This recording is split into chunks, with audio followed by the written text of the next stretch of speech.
morning, Harmony. My name is Lillian, and I have been coming to Harmony over 17 years.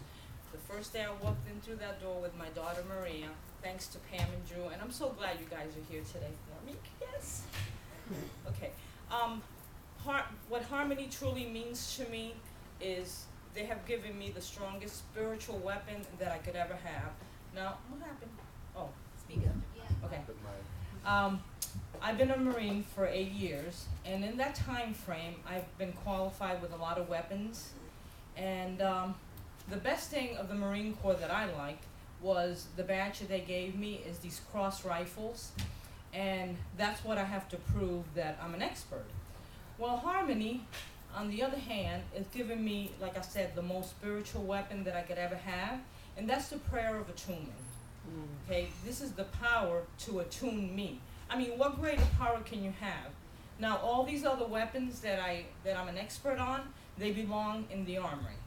That's the only place they are, because my Harmony weapon belongs with me at all times and in my home. All right, well, I was thinking about that, and I talked to Reverend Sheila, and today she gave me the opportunity to be up here, and I thank you so much. And then I was also talking to Reverend Donna Jean, and she says, well, Lil, I want you to tell the story when you were 14. And I go, oh my God, not that one. That was the dark ages. I says, I do not want to tell that story, but okay, I'm easy. Whatever Reverend Donna Jean has asked me to do, especially becoming an MIT, I've done. There's only one task that she's given me to accomplish, and I'm working on it. It is what it is, okay? So now I want to really go back to when I was 14 years old. Okay, my parents asked me, well, Lil, do you want to go to live in Puerto Rico? I go, yeah. I lived there when I was 12, and that was a really great year in my life. So I go, okay, I'll give it a try again. Well, what they neglected to tell me that this was a different Puerto Rico than I knew. So we got there, and all of a sudden they turned into this back road, and now it's not a road anymore. It's dirt road.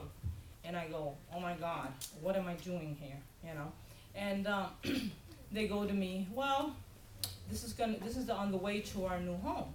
So at this point, I remember the show Tarzan, and I go, wow, it's like, this is just not for me.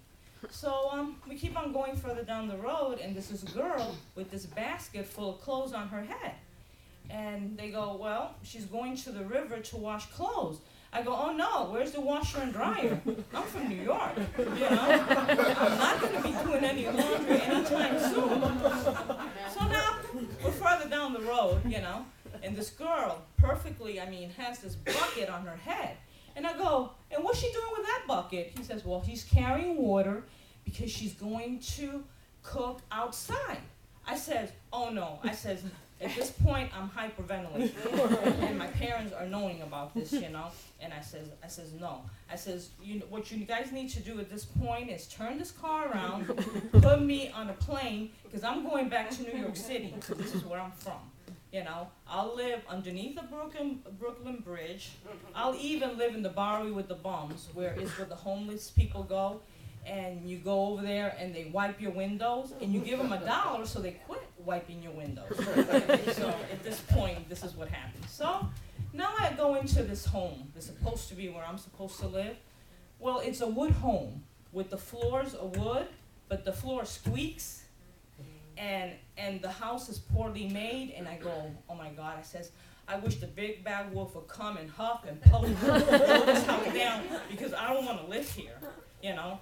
So I tell my parents, well, if you force me to live here, then what I'm really going to do is I want the largest room in this house. And my parents, just to shut me up, said, okay, fine, you can have the largest room in the house, because I always have my own bedroom. I am so unhappy, because this room, my parents agreed to it because they had two reasons. One is because I complained, and the other reason was because it faced the outhouse. So now I'm living in a place that you can't even flush the toilet. What kind of a nightmare is this, right? So they said, well, we're going to have dinner with the neighbors. I get, okay, well, that's cool. So you have to walk half a mile to get to this neighbor's house, right? So I'm in there and I go, okay. The girl was cooking with wood. In Puerto Rico, they call it leña, right? Which is the wood that they cook with. Well, her hair was all stringy. I mean, it smelled like wood. Now, her dress had to be from the 30s, 40s. I don't care. And this is the 60s now. And I go there, you know, looking all cute like I always do, with a pair of designer shorts and a halter top that I designed. I've been designing clothes since I'm 10 years old, you know? And I'm like, oh no. Her toes, God is my witness, were like this. I mean, they didn't wear shoes. So their toes, oh my God, were devastating. So now I go back home.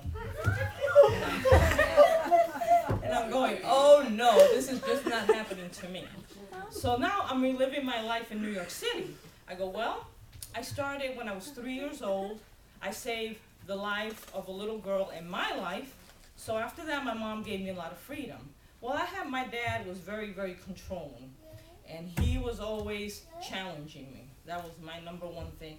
He said, well, Lil, you're always fighting in streets and school. Why can't you get straight A's? So I go, fine. So I went and got straight A's. Well, the streets of New York City are a lot different, as Liz back there knows.